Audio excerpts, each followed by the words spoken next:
Hello friends, आपका ज़रिए solve paper में स्वागत करते हैं। दोस्तों, इससे पहले मैंने हिस्ट्री का टीईटी पीईटी से रिलेटेड पहला प्रैक्टिस सेट प्रोवाइड किया था, तो उसी कड़ी में आज दूसरा प्रैक्टिस सेट प्रोवाइड कर रहा हूं। आप लोग इसको ज़रूर पढ़िएगा। और आगे बढ़ने से पहले जो फ्रेंड्स नए हैं, प्लीज़ मेरे चैनल को सब्सक्राइब करें और लाइक और शेयर करें। तो आइए शुरू करते हैं। जैसा कि आप स्क्रीन पर देख रहे हैं, क्वेश्चन नंबर 36 है कि इस प्रश्न में दो वक्तव्य हैं। एक को कथन ए तथा दूसरे को कारण आर कहा गया है। ये दोनों वक्तव्यों का सावधानीपूर्वक परीक्षण कर इन प्रश्नों का उत्तर नीचे दिए हुए कोड की सहायता से चुनना है आपको। तो इसमें कथन ए लिखा हुआ है कि अशोक के राजा देशमुख के अनुसार धार्मिक निष्ठा की अपेक्षा जनता के मध्य सामाजिक समरसता अधिक महत्वपूर्ण थी, है ना। उसका कारण दिया है कि उसने धर्म संवर्धन के स्थान पर समदृष्टि के विचारों का प्रसार किया। तो इसमें से आपको चूज़ करना है इसका आंसर कौन सा होगा। तो इसका सही आंसर होगा ए, यानी ए आर दोनों सही है और आर ए का सही स्पष्टीकरण है। तो इससे रिलेटेड थोड़ा सा डिटेल देख लेते हैं कि अशोक के शिलालेख लोगों के बीच सामाजिक सामंजस्य पर बल देते हैं, जिसने समानता व निष्पक्षता का संदेश दिया। धर्म के लिए प्रोत्साहन, यानी कि धर्म के प्रोत्साहन का इसमें नहीं दिया, बल्कि समानता व निष्पक्षता का संदेश दिया है, यानी धर्म के प्रोत्साहन का संदेश नहीं दिया है। क्वेश्चन नंबर 37 है, निम्नलिखित युग्मों में से कौन से सही सुमेलित हैं। तो लोथल, सारनाथ, राजगीर और नालंदा। इसमें जो सही सुमेलित हैं, तो इसमें सही आंसर होगा इसका, यानी ये सही सुमेलित है लोथल, दूसरा सारनाथ और चौथा नालंदा। यानी कि जो लोथल से प्राचीन गोदी क्षेत्र मिले हैं, सारनाथ से बुद्ध का प्रथम उपदेश मिला है और नालंदा का बौद्ध अधिगम का महान पीठ है। और जो ये राजगीर है वो सही सुमेलित नहीं है, और बल्कि ये राजगीर नहीं है, यहाँ सारनाथ ही है। ठीक है, यहाँ सारनाथ होना चाहिए, यानी सारनाथ से ये अशोक का सिंह स्तंभ शीर्ष मिला हुआ है। तो इस तरीके से क्वेश्चन नंबर नेक्स्ट देखते हैं। निम्नलिखित प्राचीन भारतीय अभिलेखों में से कौन सा एक में खाद्यान्न को देश में संकट काल में उपयोगी हेतु सुरक्षित रखने के बारे में प्राचीनतम शाही आदेश है ना। तो इसका जो सही आंसर होगा सोह गौरा ताम्रपत्र। सोह गौरा ताम्रपत्र। इसका मतलब ये है कि अशोक के जो सोह गौरा तथा महास्थान अभिलेखों से पता चलता है कि अकाल के संकट के समय राज्य कोषागार से अन्न वितरण किया गया था। ठीक है, क्वेश्चन नंबर नेक्स्ट। अष्टांग मार्ग की संकल्पना अंग है, यानी अष्टांग मार्ग की संकल्पना अंग है किसका। दीपवंश की विषय वस्तु का, दिव्यावदान की विषय वस्तु का, महापरिनिर्वाण की विषय वस्तु का और धर्मचक्र प्रवर्तन सूत्र की विषय वस्तु का। तो इसका सही आंसर होगा धर्मचक्र प्रवर्तन सूत्र की विषय वस्तु का। ठीक है, तो इसकी व्याख्या देख लेते हैं कि बुद्ध ने सांसारिक दुखों से मुक्ति के लिए अष्टांगिक मार्ग की संकल्पना का प्रतिपादन किया, जिसे बुद्ध का मध्यम मार्ग कहा गया है, जिस पर चलकर निर्वाण की प्राप्ति संभव है। ठीक है, क्वेश्चन नंबर नेक्स्ट।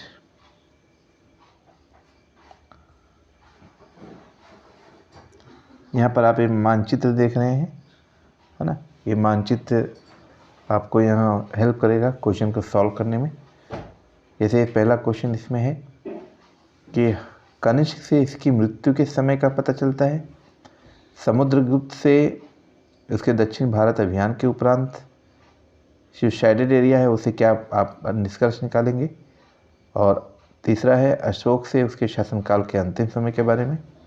और चौथा है हर्ष के राज्यारोहण के अवसर पर थानेश्वर के साम्राज्य से। ठीक है, तो इसमें आप क्या निकालेंगे रिजल्ट। तो अशोक से उसके शासनकाल के अंतिम समय के बारे में पता चलता है, तो शेडेड एरिया से आप ये निष्कर्ष निकालेंगे। ठीक है, आइए देखते हैं। जो दिया गया नक्शा है अशोक के शासन के अंतिम समय से संबंधित है। अशोक महान जो 304 से 332 ईसा पूर्व में मौर्य राजवंश का भारतीय राजा था, उसने लगभग संपूर्ण भारतीय उपमहाद्वीप पर 269 से 232 ईसा पूर्व तक शासन किया। उसका जो शासन विस्तार है वर्तमान में पाकिस्तान तक, पश्चिमी अफगानिस्तान तक और वर्तमान बांग्लादेश तथा पूर्व में भारतीय राज्य असम तक तथा दक्षिण में केरल तथा आंध्र तक था। ये इसका स्पष्टीकरण है।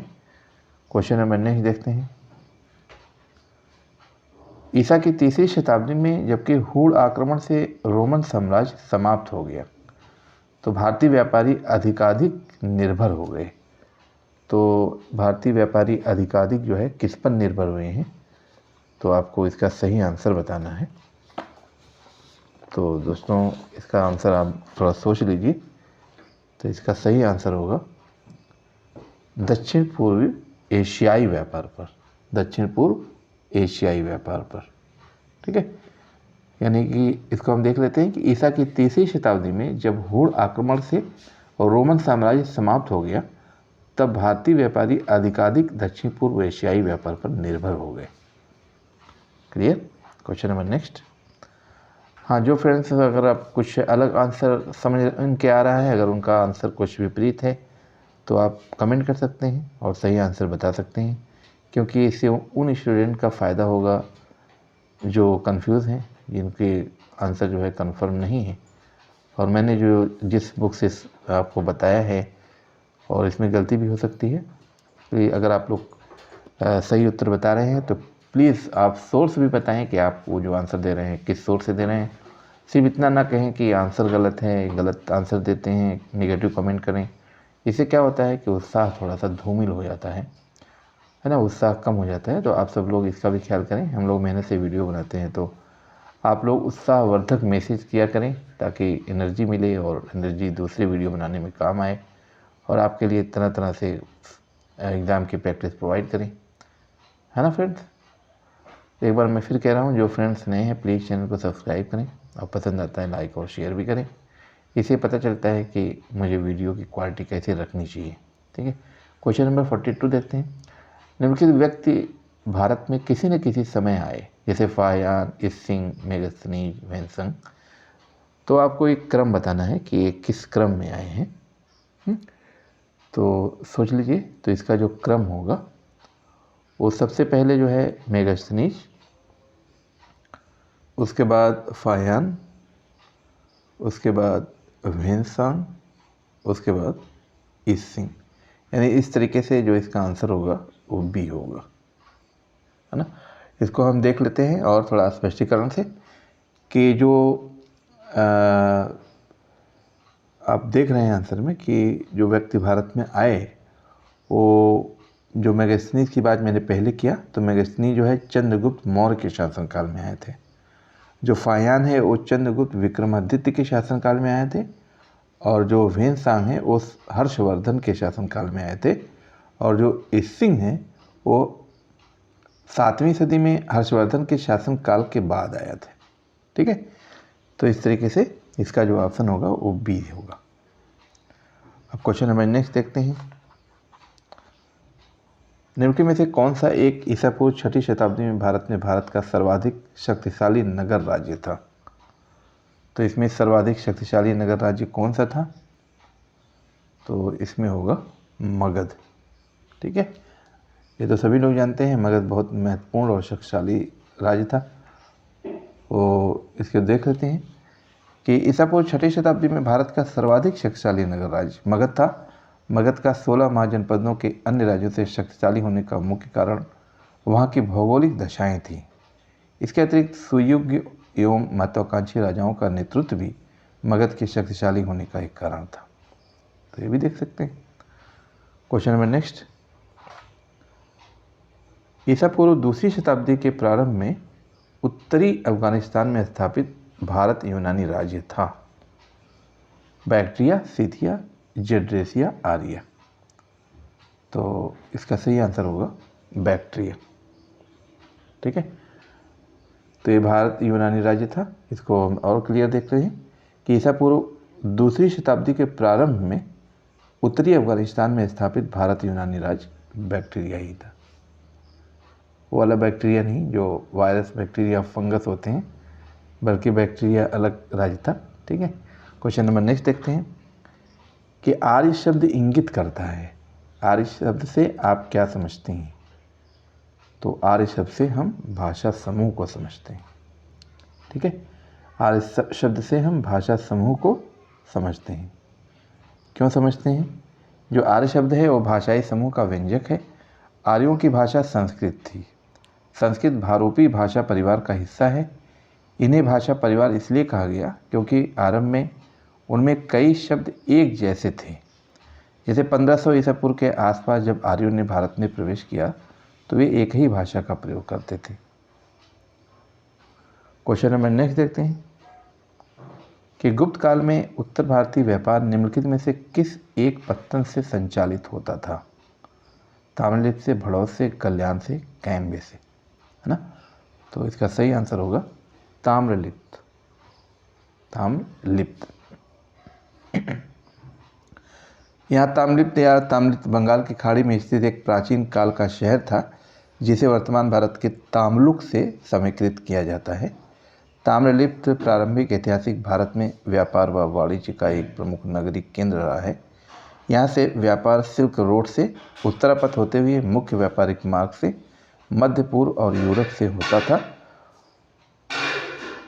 और समुद्री रास्ते से बाली, जावा और सुदूर पूर्व से व्यापार होता था। तो इसका ये सही आंसर होगा। आप क्वेश्चन नंबर 47 देख लेते हैं दोस्तों। यहाँ पर कथन कारण से संबंधित प्रश्न है तो इसको थोड़ा ध्यान से देखना पड़ेगा कि इसमें कथन दिया हुआ है कि पांडिनेन किलकनक्कू समूह यानी कि पांडिनेन किलकनक्कू ग्रुप की अहम एवं पूरम कविताएं संगम रचनाओं का अनुवर्तन है और इसका कारण है कि उन्हें प्रमुख संगम रचनाओं के विपरीत उत्तर संगम रचनाओं में सम्मिलित किया गया है। तो यहाँ इसकी चारों ऑप्शन पे आप देखें तो जो पहला है दोनों सही हैं और आगे की सही व्याख्या है। तो इसको आप ध्यान से देखेंगे तो समझ में आएगा कि ये सही है, यानी कि जो कथन है उसके कारण उसकी व्याख्या स्पष्टीकरण दे रहा है। ठीक है, क्यों दे रहा है इसको हम यहाँ क्लियर करते हैं कि जो संगमकालीन शिक्षाप्रद कविताओं को किलुकनक्कू कहा जाता है, ये 18 भागों में विभाजित हैं। इसमें तिरकुरुल व नाडियार हैं। अहम व पूरम कविताएं यानी किलुकनक्कू और उत्तर संगम काल में लिखी गई, इसलिए एक ही सही व्याख्या आ रहा है। क्वेश्चन नंबर नेक्स्ट, यहाँ भी उसी से संबंधित है, कथन और कारण ही सही है। इसमें बड़ा कन्फ्यूज़न होता है कथन और कारण में।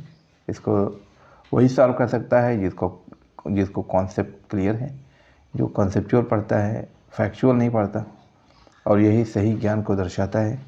क्योंकि फैक्ट या तथ्यात्मक ज्ञान तो कहीं भी मिल सकता है, लेकिन जो कॉन्सेप्ट या अवधारणा पर आधारित प्रश्न होते हैं वो उसी को हासिल हो सकते हैं जो ज़्यादा से ज़्यादा डीपली थारोली पढ़ता है ना।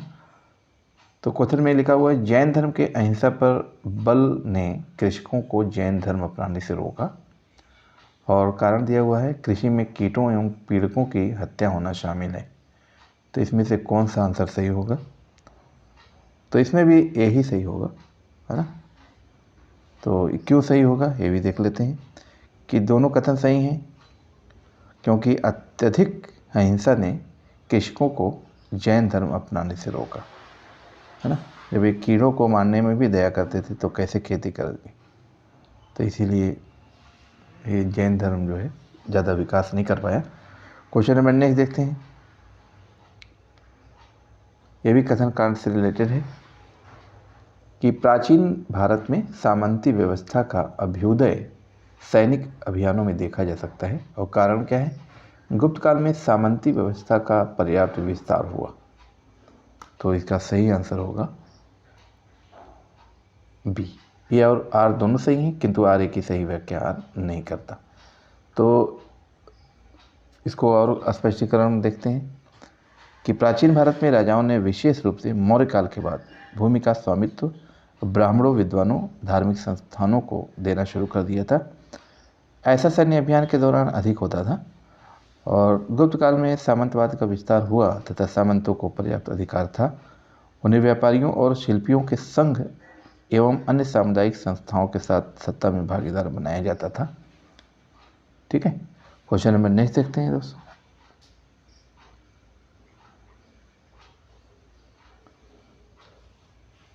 अशोक ने कलिंग को मौर्य साम्राज्य में जोड़ लिया और इसका जो कारण दिया है कि कलिंग दक्षिण भारत से आने वाले स्थलीय एवं समुद्री मार्गों को नियंत्रित करता था। तो इसका सही आंसर होगा ए और आर दोनों ही सही हैं। आर ए की सही व्याख्या करता है। क्यों सही है? यानी कि प्राचीन भारत में कलिंग राज्य का अत्यधिक सामरिक महत्व था एवं यह दक्षिण भारत से आने वाले स्थलीय एवं समुद्री मार्गों को नियंत्रित करता था। इसी कारण अशोक ने 261 ईसा पूर्व में कलिंग पर आक्रमण कर इसे अपने राज्य में मिला लिया था। तो दोस्तों ये तो प्राचीन इतिहास को मैं बता रहा हूँ। इसके बाद मध्यकालीन, फिर आधुनिक भारत, ये सब आएगा, लेकिन ये प्रैक्टिस सेट 1 2 3 लास्ट तक प्रोवाइड करने के बाद ही क्रम से आएगा। तो आप लोग सभी वैल्यूम को, सभी प्रैक्टिस पेपर को देखें और ध्यान से देखें, कॉन्सेप्ट क्लियर करते हुए पढ़ें और ज़्यादा डीपली पढ़ें, क्योंकि कंपटीशन बहुत अधिक है। जितना ज़्यादा आप पढ़ेंगे, डीपली पढ़ेंगे, सोच समझ के पढ़ेंगे, उतनी ही आप एग्ज़ाम को क्रैक कर सकते हैं, है ना। चलिए आगे बढ़ देखते हैं क्वेश्चन नंबर नेक्स्ट। भारत में प्रथम बार सैनिक शासन व्यवहार में लाया गया। तो भारत में पहली बार सैनिक शासन व्यवहार में कब लाया गया? ग्रीकों द्वारा, शकों द्वारा, पार्थियनों द्वारा या मुगलों द्वारा? तो इसका सही आंसर होगा ग्रीकों द्वारा। भारत में प्रथम बार सैनिक शासन ग्रीकों द्वारा लाया गया और सिकंदर ने अपने द्वारा जीते हुए प्रदेशों को अपने सैनिक अधिकारियों के अंतर्गत रखा था। इसे आप पता चल सकता है। क्वेश्चन नंबर नेक्स्ट देखते हैं। सिकंदर के हमले के समय उत्तर भारत पर निम्नलिखित राजवंशों में से किस एक का शासन था? तो यहाँ आप देख सकते हैं कि इसमें नंद का था। बहुत ईजी है, ठीक है। क्यों था? जैसे जानते हैं आप लोग कि सिकंदर अलेक्जेंडर जो 326 ईसा पूर्व में भारत पर आक्रमण किया, उस समय भारत पर नंदों का शासन था और तिथि क्रम की दृष्टि से इन 4 राजवंशों का क्रम जो है इस तरीके से है। पहले नंद, फिर मौर्य, फिर शुंग व फिर कण्व। तो इस तरीके से इसका क्रम है, ठीक है। क्वेश्चन नंबर नेक्स्ट देखते हैं कि होयसल स्मारक पाए जाते हैं, यानी होयसल स्मारक पाए जाते हैं हम्पी और हेलीबीड और बेलूर में, मैसूर और बेंगलुरु में, श्रृंगेरी और धारवाड़ में। तो इसमें सही आप देख सकते हैं हेलीबीड और बेलूर में, ठीक है।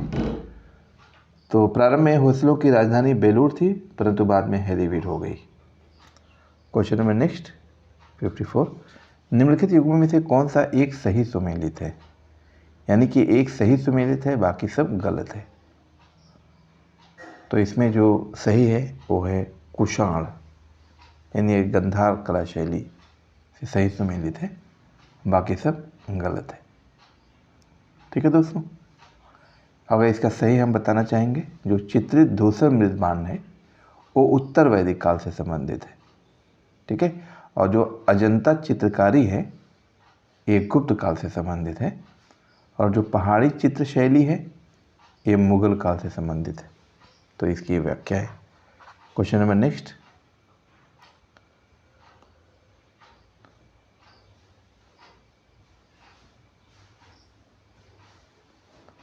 एक कथन और कारण से है कि हर्षवर्धन ने प्रयाग संसद आयोजित की थी और कारण इसका दिया हुआ है कि वह बौद्ध धर्म की केवल महायान शाखा को लोकप्रिय बनाना चाहता था। तो इसमें आप सोचिए इसका सही आंसर क्या होगा।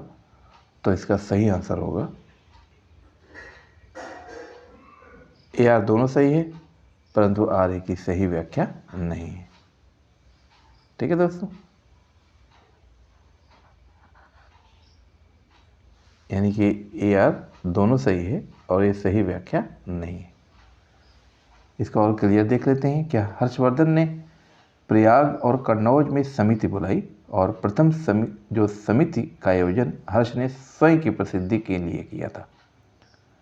ये सब जानना चाहिए।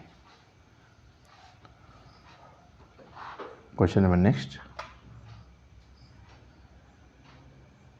चोल राजा जो थे उसमें से किस एक ने सीलोन पर विजय प्राप्त किया था? सीलोन पर विजय प्राप्त किया था, तो यहाँ पर इसका आंसर होगा राजेंद्र ने।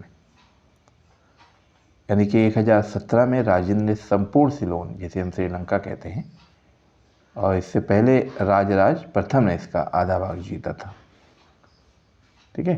क्वेश्चन नंबर 57 देखते हैं, 57, कि कश्मीर में कनिष्क के शासनकाल में जो बौद्ध संगीति आयोजित हुई थी उसकी अध्यक्षता निम्नलिखित में से किसने किया था?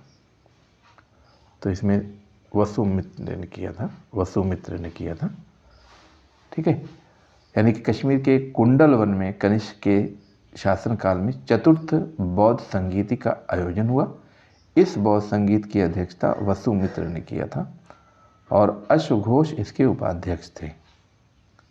तो आप लोग जो मैं कमेंट कर रहा हूँ स्पष्ट रूप से इसको सुने और ध्यानपूर्वक इसको कहीं लिख भी लें, है ना, क्योंकि यहाँ लिखने में मैं असमर्थ हूँ, इसलिए आप लोग उसको ध्यान से सुने और उसका सही स्पष्टीकरण आपको हो जाएगा। क्वेश्चन नंबर नेक्स्ट है कि निम्नलिखित पशुओं में से किस एक का हड़प्पा संस्कृति में मिली मोहरों और टेराकोटा कलाकृतियों में निरूपण नहीं हुआ था? तो यहाँ होगा गाय का, यानी ये सही है। तो मोहरों पर गाय, ऊंट, घोड़ा व शेर को प्रदर्शित नहीं किया गया था। एक श्रृंगी बैल अधिकांशतः मोहरों पर दर्शाया गया, है ना। यानी कि इसमें जो आंसर होगा वो ए भी गाय, हाथी था, गैंडा था और बाघ था, लेकिन प्रश्न के अनुसार इसमें कलाकृतियों में निरूपण नहीं हुआ था, तो गाय का नहीं हुआ था, इसलिए आंसर इसका गाय होगा। ठीक है। तो मैंने अभी स्पष्टीकरण में एक बार दिया, फिर से बता रहा हूँ कि जो मोहर थी, मोहरों पर गाय, ऊंट, घोड़ा व शेर को प्रदर्शित नहीं किया गया था और एक श्रृंगी बैल अधिकांशतः मोहरों पर दर्शाया गया था। आगे देखते हैं क्वेश्चन नंबर 59।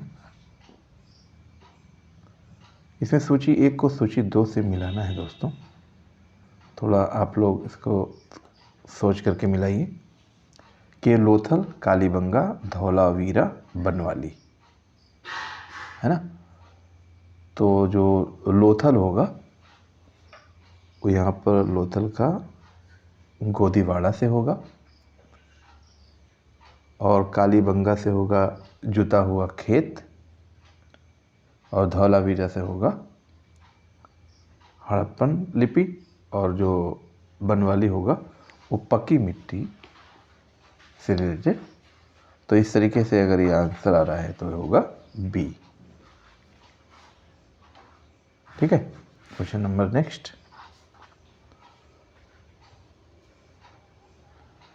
निम्नलिखित में से कौन सा कथन सही नहीं है, यहाँ आपको बताना है। यानी 3 सही हैं और 1 गलत है, तो इसका सही आंसर होगा यहाँ पर ए होगा। क्यों होगा कि श्रवण बेलगोला स्थित गोमतेश्वर की प्रतिमा जैनियों के अंतिम तीर्थंकर को दर्शाती है ना। यानी कि जैनों के जो अंतिम तीर्थंकर थे, यानी 24वें तीर्थंकर, वो महावीर स्वामी थे, जबकि श्रवण बेलगोला स्थित गोमतेश्वर की प्रतिमा जैनियों के प्रथम तीर्थंकर ऋषभ देव को दर्शाती है, इसलिए इसका आंसर ये होगा। क्लियर। चलिए question number next,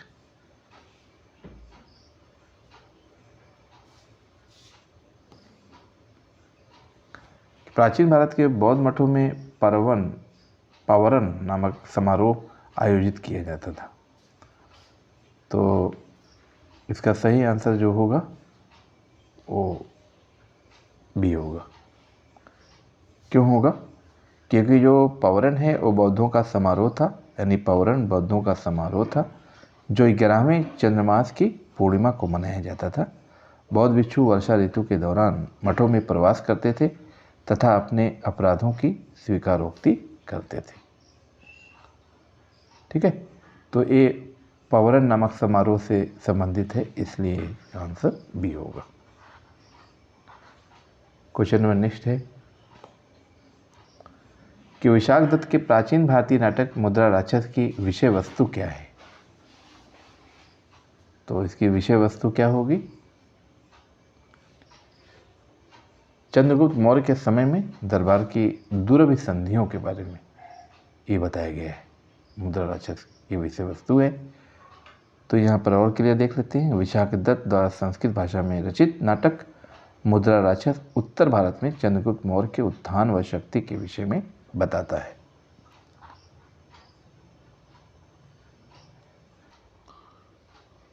question number next देखते हैं कि नर्मदा नदी पर सम्राट हर्ष के दक्षिणावर्ती आगमन को रोका, किसने रोका? है ना, यहाँ पर 4 ऑप्शन दिए हुए हैं। पुलकेशिन प्रथम ने, पुलकेशिन द्वितीय ने, विक्रमादित्य प्रथम ने, विक्रमादित्य द्वितीय ने। तो इसका सही आंसर होगा पुलकेशिन द्वितीय ने, है ना, पुलकेशिन द्वितीय ने इसको रोका था। ठीक है, तो इसके बारे में देख लेते हैं कि हर्षवर्धन के दक्षिण की ओर प्रस्थान को नर्मदा नदी पर चालुक्य शासक पुलकेशिन द्वितीय ने रोका था, है ना। क्वेश्चन नंबर नेक्स्ट, निम्न कथनों पर विचार कीजिए। चोलों ने पांड्य तथा चेर शासकों को पराजित कर प्रायद्वीपीय भारत पर प्रारंभिक मध्यकालीन समय में अपना प्रभुत्व स्थापित किया। और दूसरा कथन है, चोलों ने दक्षिण पूर्वी एशिया के शैलेंद्र साम्राज्य के विरुद्ध सैन्य चढ़ाई की तथा कुछ क्षेत्रों को जीता। तो इसमें से कौन सा सही है आपको बताना है। तो इसमें दोस्तों दोनों सही है, यानी इस तरीके से विकल्प 1 और 2 दोनों सही है, सी सही है। ठीक है, कैसे सही है इसको देखते हैं कि चोल शासक राजराज प्रथम ने पांड्य तथा चेर शासकों को पराजित कर प्रायद्वीपीय भारत पर प्रारंभिक मध्यकालीन समय में अपना प्रभुत्व स्थापित किया।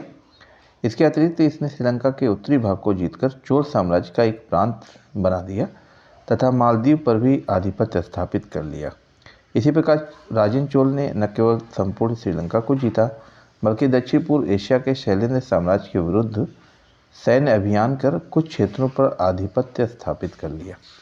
ठीक है, तो इस तरीके से क्वेश्चन नंबर 64 कंप्लीट हो गया। अब देखते हैं क्वेश्चन नंबर 65।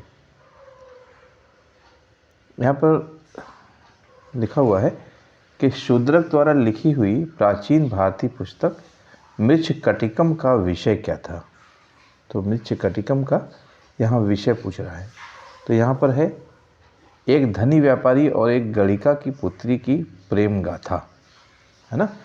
तो यहाँ पर इसकी व्याख्या देख लेते हैं कि जो मृच्छकटिकम है इसका मतलब क्या है कि मिट्टी की गाड़ी। ये 2वीं सदी ईसा पूर्व में संस्कृत में शूद्रक द्वारा लिखा गया एक नाटक है। इसमें युवा व्यापारी चारुदत्त तथा उसकी प्रेमिका वसंत सेना की कहानी है, जो एक गणिका की पुत्री थी। गणिका मतलब वेश्या होता है, उसकी एक पुत्री थी।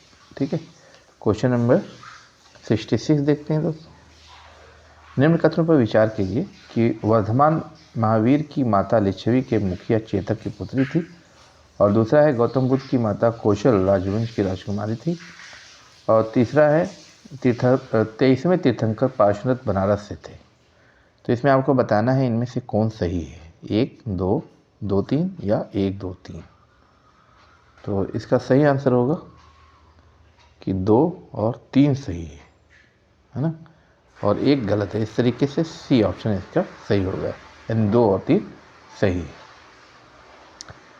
क्यों सही है इसको देखते हैं। जैन धर्म के संस्थापक महावीर स्वामी के बचपन का नाम वर्धमान था और इनका जन्म जो है वैशाली के कुंड ग्राम में 540 ईसा पूर्व में हुआ था। ये चीज़ ध्यान देने की है। और जो इनके पिता थे वो थे सिद्धार्थ और उनकी माता थी त्रिशला। ठीक है, और इनकी माता जो है त्रिशला थी, जो लिच्छवी गणराज्य के प्रमुख चेतक की बहन थी। यहाँ पर लिखा हुआ चेतक की पुत्री थी। और बौद्ध धर्म के प्रणेता गौतम बुद्ध के बचपन का नाम सिद्धार्थ था। उनका जन्म नेपाल के तराई में स्थित लुम्बिनी वन में 563 ईसा पूर्व में हुआ था। और इनके जो पिता थे शुद्धोधन थे। गौतम बुद्ध के पिता का नाम शुद्धोधन थे और ये शाक्य गणराज्य के प्रमुख थे। और इनकी जो माता थी वो महामाया नाम की थी और एक कौशल राज्य की राजकुमारी थी। और जैन धर्म के जो 23वें तीर्थंकर हैं पार्श्वनाथ, वो काशी बनारस नरेश अश्वसेन के पुत्र थे तथा उनका संबंध बनारस से था। ठीक है, क्वेश्चन नंबर नेक्स्ट देखते हैं। निम्नलिखित कथनों पर विचार कीजिए कि अंतिम मौर्य शासक बृहद्रथ की हत्या उसके प्रधान सेनापति पुष्यमित्र शुंग ने की थी। और दूसरा कथन है कि अंतिम शुंग राजा देवभूति की हत्या उसके ब्राह्मण मंत्री वासुदेव कण्व ने की और उसके राज सिंहासन को हथिया लिया। और तीसरा है कि आंध्र ने कण्व राजवंश के अंतिम शासक को पदवंचित किया था। तो इनमें से कौन सा सही है? तो इसका आंसर होगा कि तीनों सही हैं, है ना। तीनों सही हैं दोस्तों। इसकी हम व्याख्या देख लेते हैं कि अंतिम मौर्य शासक बृहद्रथ 185 ईसा पूर्व में सेनापति पुष्यमित्र शुंग द्वारा मारा गया। शुंग वंश के अंतिम शासक देवभूत की हत्या उसके अमात्य वासुदेव ने 73 ईसा पूर्व में की थी और तत्पश्चात उसने कण्व वंश की नींव डाली।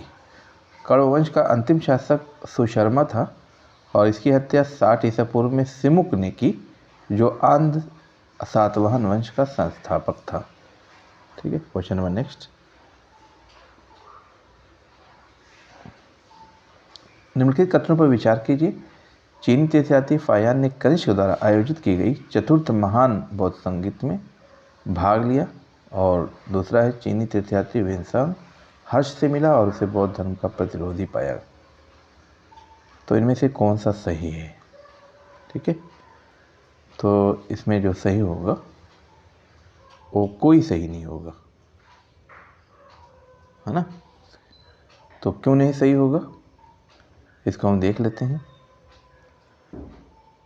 चतुर्थ बौद्ध संगीत कनिष्क के समय कश्मीर में आयोजित हुई, जिसकी अध्यक्षता वसुमित्र ने की और चीनी यात्री फाह्यान चंद्रगुप्त द्वितीय के समय भारत आया था, है ना। जो चीनी यात्री फाह्यान आया था 399 ईस्वी से 414 ईस्वी, है ना। ये टाइम में मतलब कहने का ये है कि चंद्रगुप्त द्वितीय के समय में आया था फाह्यान। और जो चीनी यात्री है वेनसांग, वो 613 ईस्वी से 630 ईस्वी यानी 613 ईस्वी से 630 ईस्वी के मध्य हर्ष के समय भारत आया था। यानी जो चीनी यात्री वेनसांग था वो 613 ईस्वी से 630 ईस्वी के मध्य हर्ष के समय भारत आया था और उसने हर्ष को बौद्ध धर्म का प्रतिरोधी नहीं बताया था। ठीक है, तो इस तरीके से ये दोनों ऑप्शन गलत हैं। तो इसका आंसर जो होगा डी सही होगा, उपरोक्त में से कोई नहीं। Question number next.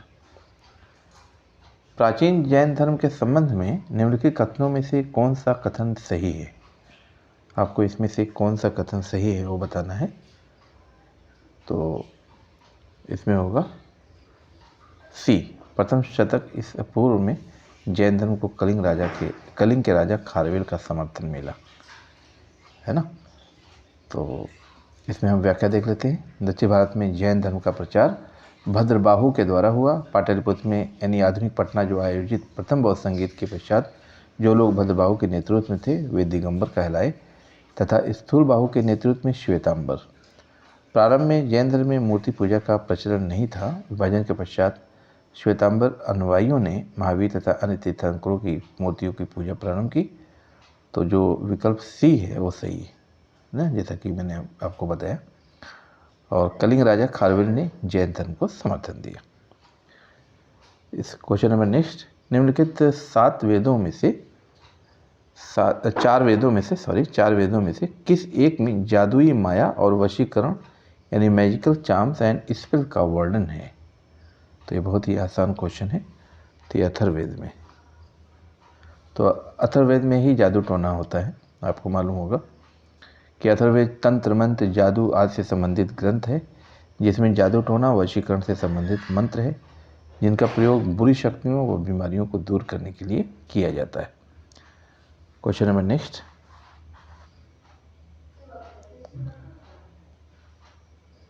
निम्नलिखित में से कौन सा एक अन्य तीनों के समसामयिक यानी कंटेम्पोररी नहीं था? यानी कि इनमें से कौन समसामयिक नहीं था, यानी एक समय में नहीं था और बाकी तीन लोग एक साथ थे? तो उसका सही आंसर आपको बताना है। तो वो था मिलिंद।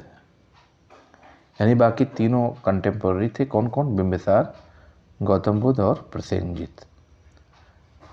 ठीक है, तो यहाँ पर जैसे कह सकते हैं कि बिंबिसार जो है हर्यक वंश का शासक था जो 444 ईसा पूर्व में मगध के सिंहासन पर आसीन हुआ। वह बुद्ध का समकालीन था। अपनी स्थिति को मजबूत करने के लिए बिंबिसार ने वैवाहिक संबंध बनाए। इस दिशा में इसने कौशल नरेश की पुत्री से विवाह किया जो प्रसेनजीत की बहन थी। ये भी बुद्ध के समकालीन थे। मिलिंद का काल 2 सदी ईसा पूर्व में था।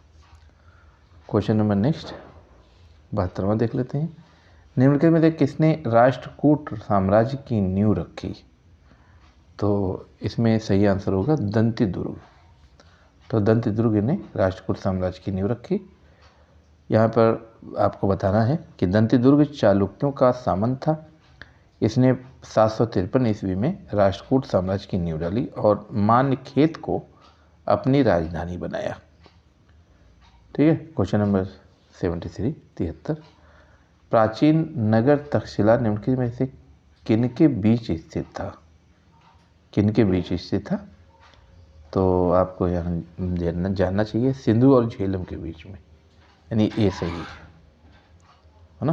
यानी तक्षशिला सिंधु तथा झेलम नदी के बीच स्थित था और वर्तमान में ये पाकिस्तान में है। क्वेश्चन नंबर नेक्स्ट, प्राचीन काल के भारत पर आक्रामकों के संबंध में निम्नलिखित में से कौन सा एक सही कालानुक्रम है?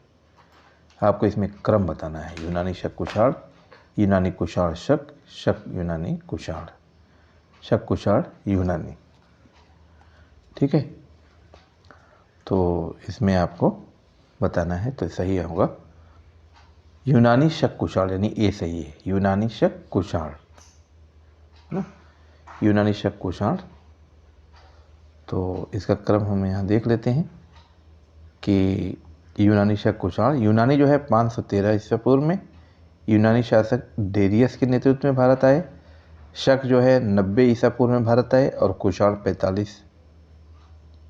45 ईस्वी सन में भारत आए। ठीक है, तो इस तरीके से इसका जो आंसर होगा यूनान शक कुषाण होगा। क्वेश्चन नंबर नेक्स्ट देख लेते हैं दोस्तों। निम्नलिखित कथनों पर विचार कीजिए और इसमें जो है कथन है दक्षिण भारत के इक्ष्वाकु शासक बौद्ध मत के विरोधात्मक थे। दूसरा है पूर्वी भारत के पाल शासक बौद्ध मत के समर्थक थे। तो उनमें से कौन सा सही है? इसमें आपको सही बताना है ना। तो इसमें सही आंसर होगा केवल दूसरा सही है, यानी ये वाला है ना। इसमें जो है केवल दूसरा सही है और ये गलत है। क्यों है? क्योंकि आंध्र में शासन करने वाले जो इक्ष्वाकु वंश के अभिलेखों से पता चलता है कि इनके काल में बौद्ध विहार तथा बौद्ध मूर्तियों का निर्माण हुआ। अर्थात इक्ष्वाकु राजा बौद्ध धर्म के समर्थक थे। पूर्वी भारत के पाल शासक बौद्ध मत के समर्थक थे। क्लियर? क्वेश्चन नंबर नेक्स्ट, यानी कि 76वां क्वेश्चन। यहाँ पर 76वां क्वेश्चन जो है देख लेते हैं कि इलाहाबाद स्तंभ शिलालेख निम्नलिखित में से एक से संबंध है। इलाहाबाद स्तंभ शिलालेख किससे संबंधित? एक तरीके से महापद्मनंद से, चंद्रगुप्त मौर्य से, अशोक से, समुद्रगुप्त से। तो ये है समुद्रगुप्त से, यानी कि कौशाम्बी इलाहाबाद अभिलेख समुद्रगुप्त के प्रशस्ति पत्र के रूप में विद्यमान है। समुद्रगुप्त के राज्य कवि हरिशेन ने इसको लिखा था। यद्यपि यह मूलतः अशोक द्वारा उत्कीर्ण अभिलेख था, परंतु इसकी संबद्धता समुद्रगुप्त से अधिक है। ठीक है, क्वेश्चन नंबर नेक्स्ट है बौधायन प्रमेय यानी बौधायन शूल सूत्र किससे संबंधित है? तो आपको ध्यान देना है, ये है समकोण त्रिभुज की भुजाओं की लंबाई, है ना। जैसा कि बहुत पाइथागोरस थ्योरम आपको मालूम होगा। पाइथागोरस जो प्रमेय है कि समकोण त्रिभुज में कर्ण पर बना वर्ग शेष दो भुजाओं पर बने वर्गों के योग के बराबर होता है। तो यहाँ पर बोधायन प्रमेय इस समकोण त्रिभुज की भुजाओं की लंबाई से संबंधित है और हम इसका क्लियर करते हैं कि इसमें यही है कि समकोण त्रिभुज की भुजाओं की लंबाई से संबंधित है, बस इतना ही जानिए। क्वेश्चन नंबर नेक्स्ट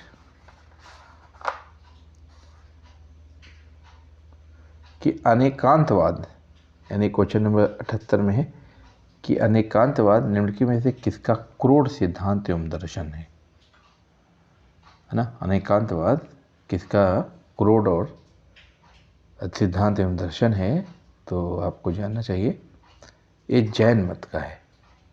जैन मत यानी जैनिज्म से रिलेटेड है ना।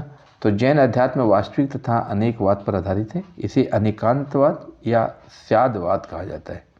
इसे 7 रूपों में व्यक्त किया जाता है, जैसे पहला है, दूसरा नहीं है, तीसरा है और नहीं है, चौथा कहा नहीं जा सकता, पांचवा है किंतु कहा नहीं जा सकता, और छठा नहीं है और कहा जा सकता है, और सातवां नहीं है और कहा नहीं जा सकता। तो ये 7 हैं, इसके 7 रूपों में व्यक्त किए जाते हैं। क्वेश्चन नंबर 79 देखते हैं कि प्राचीन भारत में गुप्त काल से संबंधित गुफा चित्रांकन के केवल 2 उदाहरण उपलब्ध हैं। इनमें से एक अजंता की गुफाओं में किया गया चित्रांकन है और गुप्त काल के चित्रांकन का दूसरा विशिष्ट उदाहरण किस स्थान पर उपलब्ध है। तो आपको स्थान बताना है। तो इसका सही आंसर होगा बाघ गुफाएं, है ना, बाघ गुफाएं। ठीक है दोस्तों, ये बाघ गुफाएं यानी ये सही होगा। क्यों सही है यहाँ देख लेते हैं कि गुप्त काल से संबंधित चित्र अजंता तथा बाघ की गुफाओं में मिलते हैं। अजंता के चित्र धार्मिक तथा बाघ के चित्र लौकिक विषयों से संबंधित हैं। अजंता में निर्मित 20 गुफाओं में से 16वीं तथा 17वीं गुफा गुप्तकालीन है और बाघ से 9 गुफाएं मिली। ठीक है, 9 गुफाएं मिली। Question number next, question number 80वां देखते हैं, 80। भारत ने दक्षिण पूर्वी एशिया के साथ अपने प्रारंभिक सांस्कृतिक संपर्क तथा व्यापारिक संबंध बंगाल की खाड़ी के पार बना रखे थे। निम्नलिखित में से कौन सी बंगाल की खाड़ी के इस उत्कृष्ट आरंभिक समुद्री इतिहास की सबसे विश्वसनीय व्याख्या यानी व्याख्याएं हो सकती हैं। ठीक है, तो इसको आप लोग ध्यान से पढ़ें दोस्तों। तो यहाँ पर ए भी सही होगा और बी भी सही होगा, यानी 2 सही है, यानी इस संबंध में ए बी दोनों विश्वसनीय व्याख्याएं हैं, यानी डी आप कह सकते हैं। इस तरीके से इसका सही व्याख्या होगा डी। ठीक है, कैसे सही होगा इसको देख लेते हैं कि भारत ने दक्षिण पूर्वी एशिया के साथ अपने आरंभिक सांस्कृतिक संपर्क तथा व्यापारिक संबंध बना रखे थे, क्योंकि प्राचीन एवं पूर्व मध्य काल में भारत के पास दूसरों की तुलना में उत्तम पोत निर्माण की तकनीक उपलब्धि थी। यानी कि भारत के पास दूसरों की तुलना में उत्तम पोत यानी जो नाव होती है, उत्तम पोत निर्माण की तकनीक उपलब्ध थी। और इसके साथ साथ दक्षिण भारतीय शासकों ने व्यापारियों, ब्राह्मणों, बौद्ध भिक्षुओं आदि को सदा संरक्षण दिया, है ना। तो ये सही है। क्वेश्चन नंबर नेक्स्ट,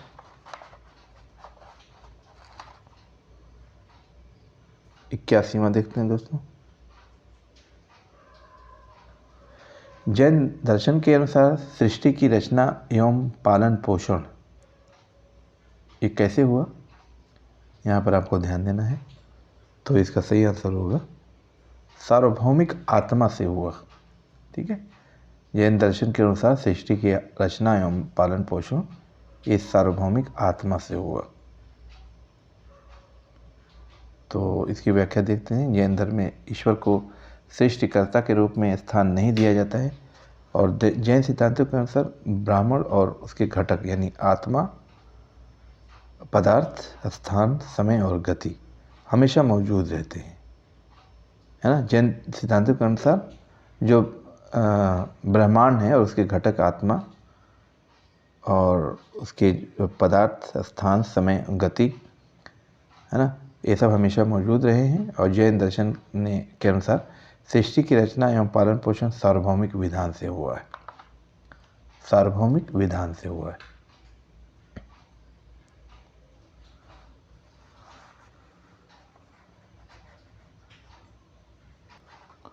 तो दोस्तों इसका जो सही आंसर होगा वो होगा आत्मा से हुआ है। ठीक है, क्वेश्चन नंबर नेक्स्ट है कि सिंधु घाटी सभ्यता के संदर्भ में निम्नलिखित कथनों पर विचार कीजिए। यह मुख्यतः लौकिक सभ्यता थी तथा इसमें धार्मिक तत्व यद्यपि उपस्थित था, वर्चस्वशाली नहीं था। और दूसरा है, उस काल में भारत में कपास से वस्त्र बनाए जाते थे। तो इनमें से कौन सा सही होगा?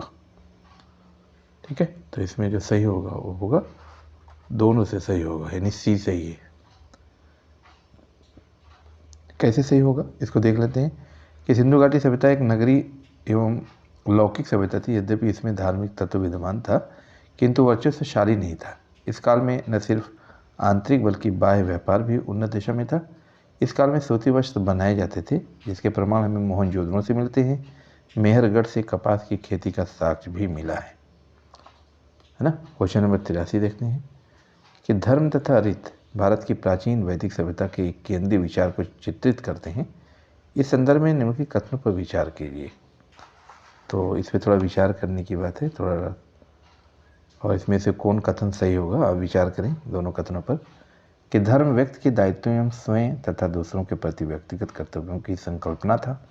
और दूसरा है, रीत मूलभूत नैतिक विधान था जो दृष्टि तथा उसमें अंतर्निहित सारे तत्वों के क्रियाकलापों को संचालित करता था ना। तो इसका सही होगा 1, 2, ये भी सही है, यानी दोनों सही है।